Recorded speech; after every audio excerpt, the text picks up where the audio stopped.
mga ka-hybrid, update ko po kayo dito sa aming punlaan na super hybrid rice na SL19 ng ASL Agritech, kung saan ay kami ay nag-apply ng Amo Plant Growth Enhancer. So kami po ay first time na gumamit ng Amo, no? So subukan nyo rin mga ka-hybrid ay yung aming experience ay sa ano pa lang, sa punlaan pa lang ay tested na namin na napakaganda ng kanyang development sa kanyang punlaan sa aming punlaan, no mga ka-hybrid. So yun lang. So ito ay day 17.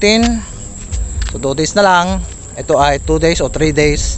Ito po ay bubunutin na at kami po ay magpapatanim. So doon sa gawin doon ililipat yung itong aming punla doon po sa gawin doon, no, mga ka-hybrid. Sa hektar yan mga ka-hybrid.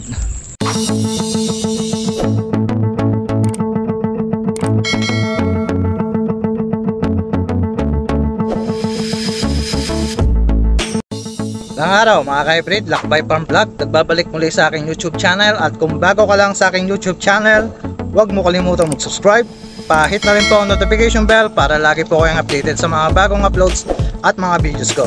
So ngayong araw mga ka-hybrid ay i-update ko po kayo mga ka-hybrid dito sa aming punla na super hybrid rice na SL19, no mga ka-hybrid. Itong dry season, no mga ka-hybrid, saan ay kami po ay nag-apply dito ng Amo Plant Growth Enhancer. So ito po ay day 17 na mga ka-hybrid.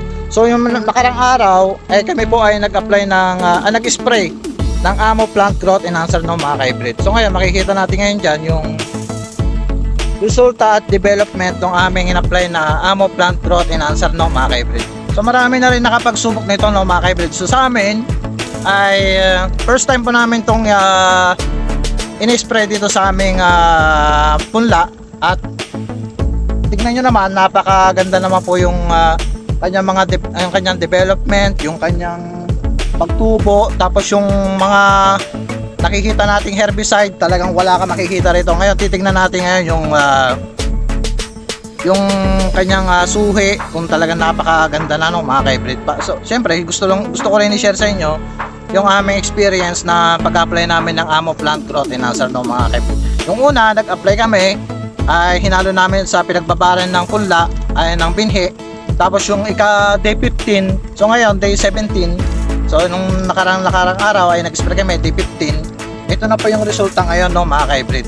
So ilang araw na lang ito mga ka-hybrid, no, ay bubunutin na o isisikain na to mga ka-hybrid. So samahan nyo ako mga ka-hybrid, tingnan natin yung kanyang suhi, no, at para makita nyo rin yung development ng aming in-apply na Amo Plant Growth Enhancer. So tatanungin nyo rin sa akin mga ka-hybrid kung magkano yung bili namin doon sa isang sachet na malaki. Ay umaabot po ito ng 800 pesos, no.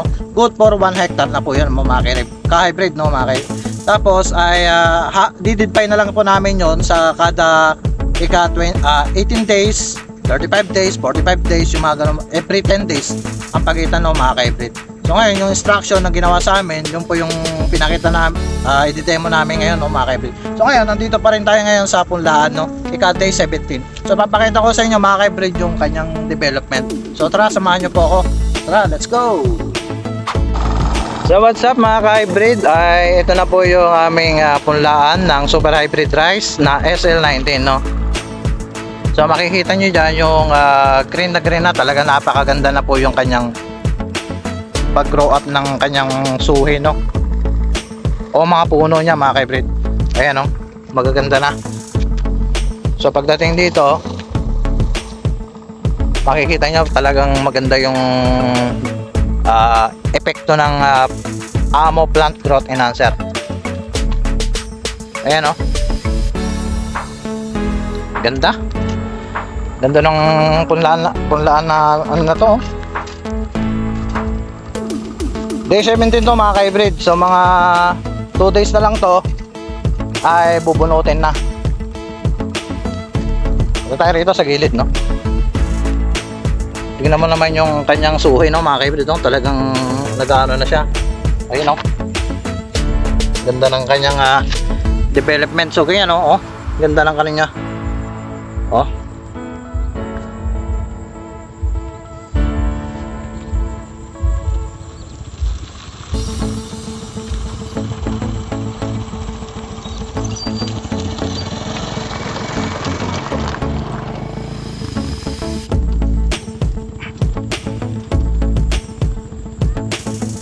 Ayan.